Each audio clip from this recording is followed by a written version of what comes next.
Hello, everybody, and welcome to Project HR, a podcast dedicated to building better workplaces. Project HR is brought to you by Projections, an IRI company. IRI helps organizations navigate workplace challenges, improve employee engagement and productivity, manage labor relations, and implement effective communication strategies to achieve their goals. For more information, you can visit Projections online at projectionsinc.com. I am Jennifer Oraquad, Director of Business Development for IRI, and your host for today's episode of Project HR. Now, over the years, there have been a number of documentary films created whose purpose was to shine a light on the inner workings of a company or an entire industry. Here at Project HR, we wanted to talk about a new film about the healthcare industry called InHospitable. The film's Twitter account describes it as a documentary that follows patients and activists as they battle a multi-billion-dollar nonprofit hospital system. Here at Project HR, we were inspired to talk about the impact these kinds of targeted attacks can have on an organization's reputation, and what can be done if your company ever finds itself in the crosshairs of this type of action. Joining me today is Mike Lake, Managing Director of Communications at IRI Consultants. Mike, I'm so thrilled to have you here on Project HR to talk about reputation management, both internally and externally. Well, thank you, Jennifer. I look forward to having a great conversation today. So, Mike, we opened up the program talking about the new InHospitable documentary, but this is certainly not a new concept. American Factory targeted the manufacturing industry, Rotten did the same with the food industry, and of course, Dark Waters called out DuPont. Certainly, these are all extreme examples of a reputational attack. I'd like to think that most companies wouldn't be facing a whole documentary focused on their specific business or industry. Is that right, or am I underestimating this threat? Well, I think you are correct that they're not going to be facing major production movies or documentaries about the issue, but I would say that the increase in exposure to the same type of impact has increased. With the advent of citizen journalists, everyone has a mobile phone today and is quick to flip it out and record bad behavior, funny behavior, activities that can embarrass an organization or an individual. So while the examples you gave are very impactful and they're major motion pictures such as Deepwater Horizon about the BP oil spill, you're also seeing more personalized efforts that followers jump into activities. Recently, a lot of people are aware of Ben and Jerry's and some comments they made about Israel that resulted in a boycott of their ice cream products.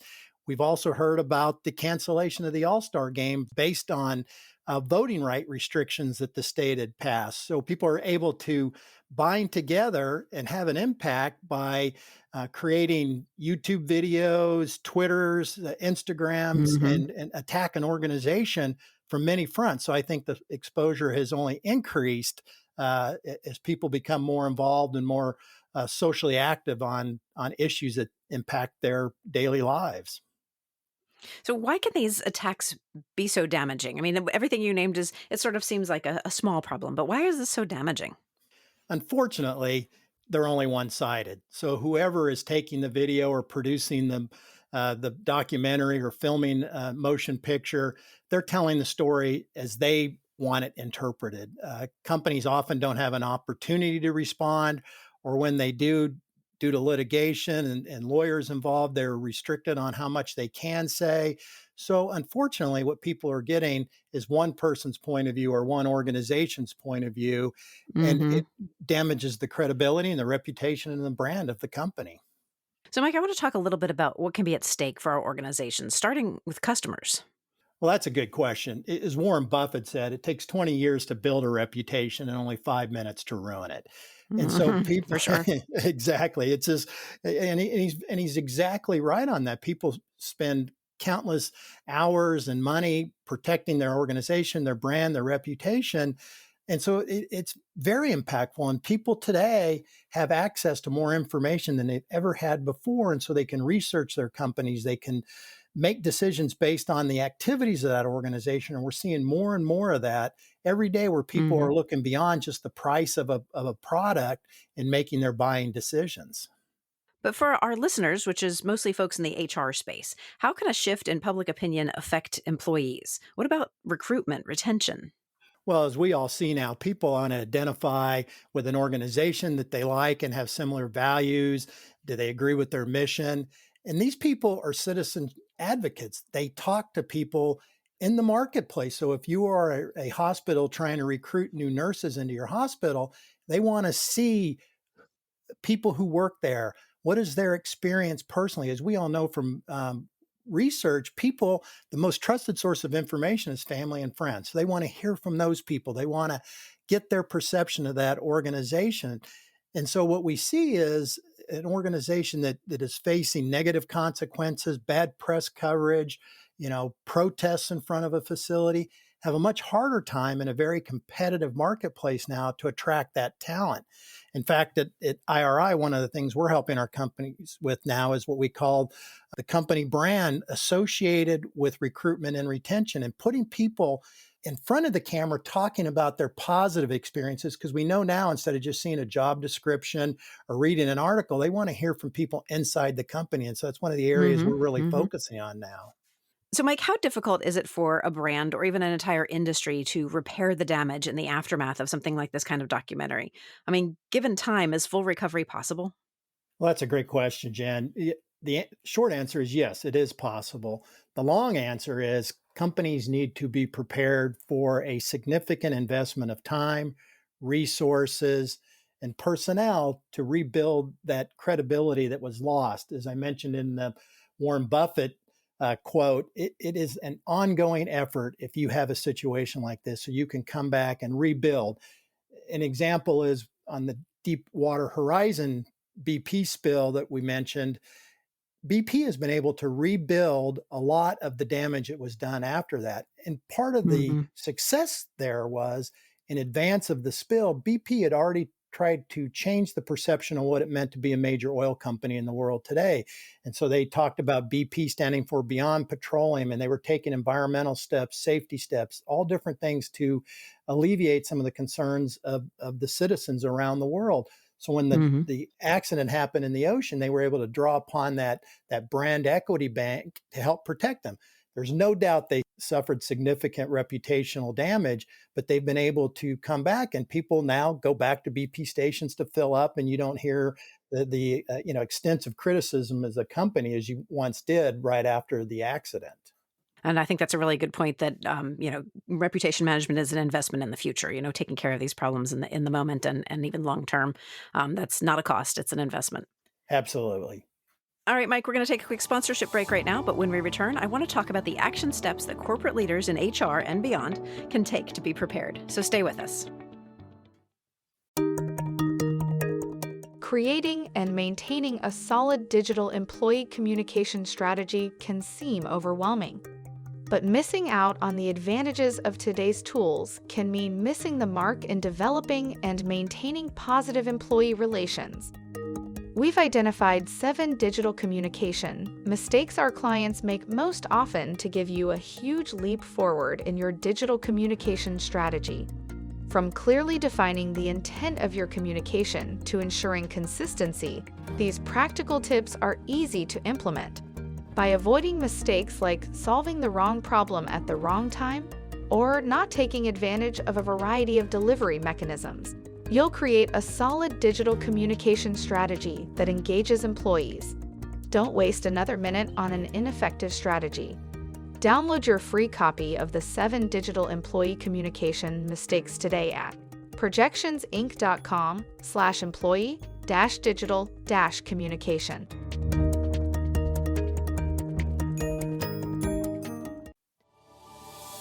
And we're back with Mike Lake, Managing Director of Communications at IRI Consultants. Now, Mike, before the break, we talked about how difficult it can be to recover once our reputation has been damaged. So the next obvious question is, how can we prevent this kind of thing from happening in the first place? Well, the first thing is to change your mindset from one of being a reactionary response to what happens to being proactive and have a plan in place, whether it's your crisis plan, your brand reputation plan.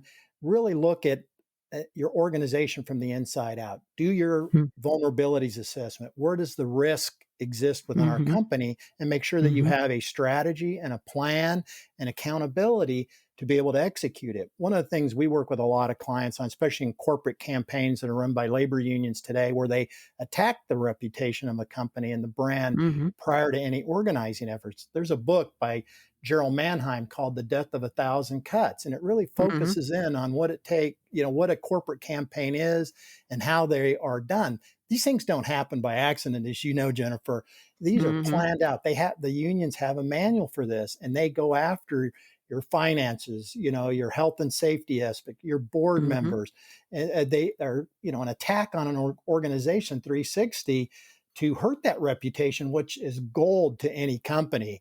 And they want to Hmm. attack it. And the idea is to get you to give in when they come in and try to organize your workforce, because they appreciate how valuable that reputation is to you in the marketplace today.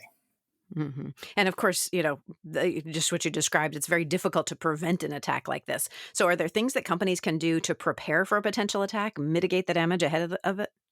Yes, I hit briefly on that in the previous answer, but it really is doing that inside out evaluation of your company. Where are your soft points? Where is that Achilles heel in an organization?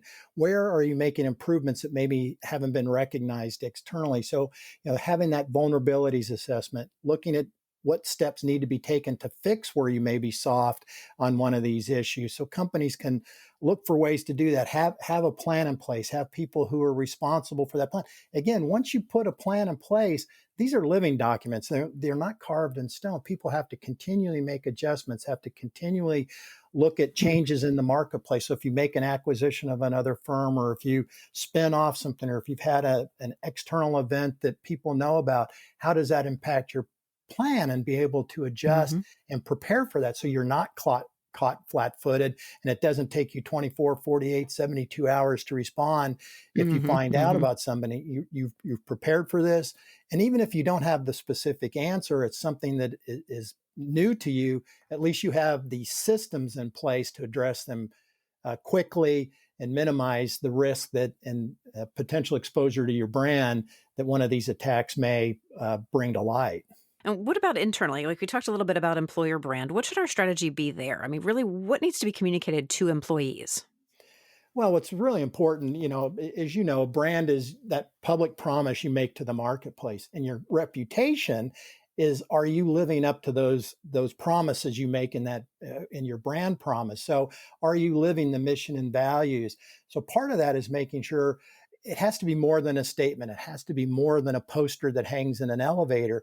You have to really Hmm. drill down, and management has to engage with the frontline employees and make sure that they appreciate it, and we're taking steps that they recognize it. So whether it's competitive pay, is it competitive benefits, do they appreciate our commitment to customer care or patient care?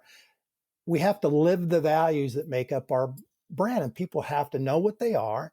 They have to really appreciate that they are part of that success. One of the things I find most surprising when I go into an organization to work with them, a lot of times they just push the content out to the employees and hope that they read it. What you really Hmm. have to have is a dialogue. It has to be two ways. It has to be those conversations. People have to believe that they're making an impact. They have to believe that they work Hmm. for a great company. They have to believe that the leadership is committed to the strong reputation and taking care of not only the external customer, but the internal people, because really they're the champions Hmm. of the brand. They're the ones who sit next to somebody in church, or sit next to them at the softball game when their kids are playing, and talk to the people in the communities where they operate. And so it's really important that these people appreciate that, appreciate the contribution they can make, and appreciate that the company wants them to be those brand ambassadors in the marketplace. Hmm. For sure. And we mentioned that this episode was kind of inspired by the Hospitable movie, and we know that that's currently being shopped around at the festivals, and it'll almost certainly be picked up for widespread distribution. What should our listeners in healthcare be doing right now to prepare for this, knowing that this is coming? Well, I think that the first thing to know is pay attention that it is coming, and it is going to draw attention to practices in healthcare industry that might not be associated with them. But unfortunately today, healthcare is a hot topic. There's a lot of political discussion around healthcare. There's a lot of discussion at the community. There's a lot of consolidation in the marketplace.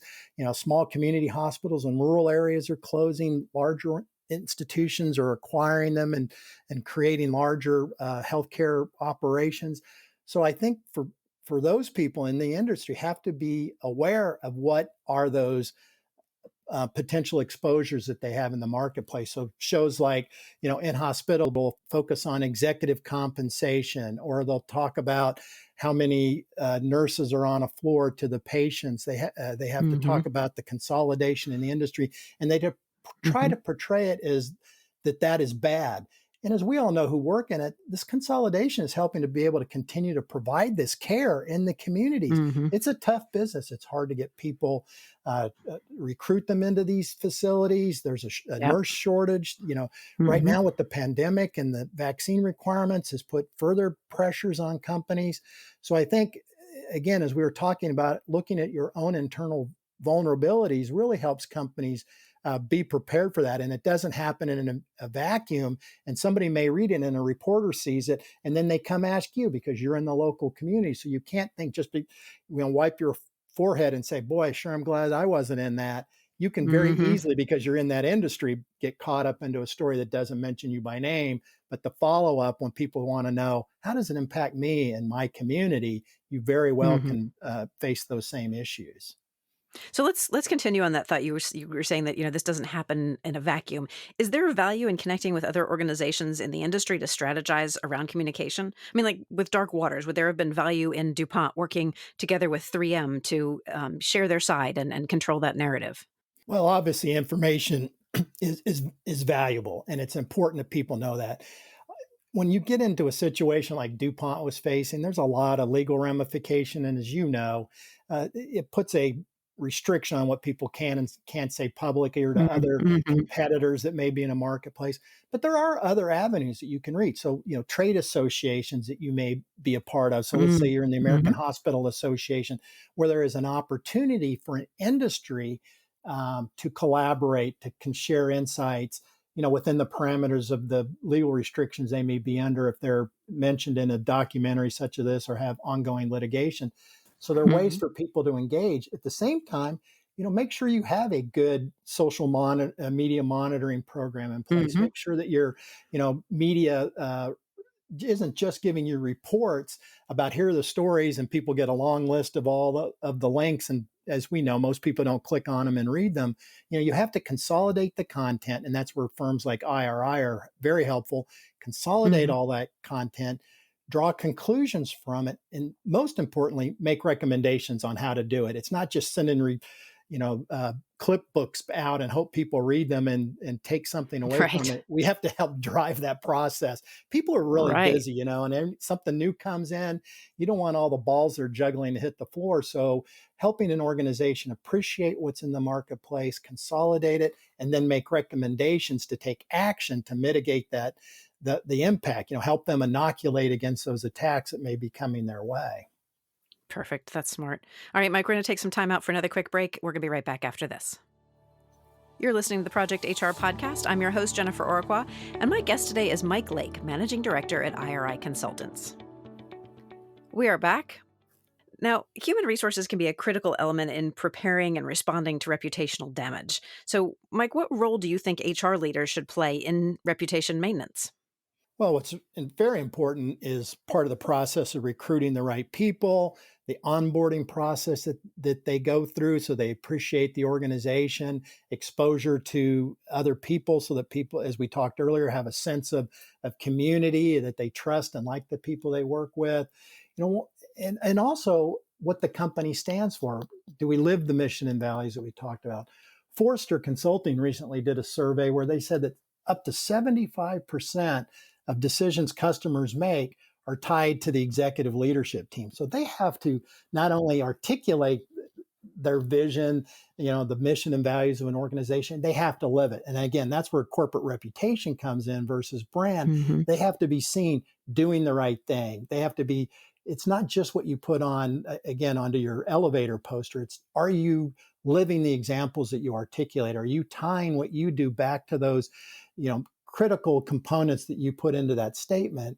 And so I think HR plays a critical role in being able to help people better understand the organization when they come into it, when they're in it. So when people come to talk to them, of being responsive, of being transparent, and being prepared to have those conversations and not dismiss them as people do it. Another thing is we see, and I think this helps, HR can be helpful too, ESG risk out here, which means, environmental, social, and governance. People care about those things now, and people are making buying decisions based on, do they identify with those elements that companies do today. So I think, the better that understanding that our people have and the brand champions that they are is driven from that first exposure. And as we know, most of that comes through HR. And so I think they are the gatekeepers of that as people come into a company and hopefully turn out to be great employees that help us grow and help expand and reinforce our brand in the marketplace. Our company, IRI Consultants, can serve as a trusted advisor in this space. Can you share with our audience what they should be looking for in terms of support for reputation management? Absolutely. One of the things that IRI does, and which is critical to any engagement, is having people that are experienced, have been in the trenches, and can deliver for the client based on knowing what works and what doesn't work. I've been in large publicly held public relations firms over the years, small boutique firms. And one of the things that you see so often is you have, senior people come in and sell the business, but then once you sign a contract, you get a junior person working on your account. That doesn't happen at IRI. Our people are experienced practitioners in healthcare, retail, communications, organizational development, crisis communications, the whole gamut of services that a company like IRI provides. But what separates us is our model is based on that seasoned practitioner who works side by side with an organization, and the work stays at that high level of expertise that delivers the best results for a client. So, Mike, if we want to learn more about you, about IRI, or about this type of outsourced support, where can we go? Well, we have our website at iriconsultants.com that has a lot of information. You can go to our blog or reach out to me directly at my LinkedIn page. Super. And I want to let everybody know that links to everything that Mike mentioned will be included in this episode's companion guide. So be sure to unlock that today at projectionsinc.com/podcast. Right now, though, Mike, it is time for our lightning round questions. And these are questions I like to ask of every guest of the podcast. Are you ready? Absolutely. All right. So our first question is a topic showdown. In this episode, we've been talking about corporate reputation management. And according to a recent study, 2 of the top factors affecting corporate reputation are quality of products and services and quality of customer service. In your opinion, Mike, which of these can have more of an impact?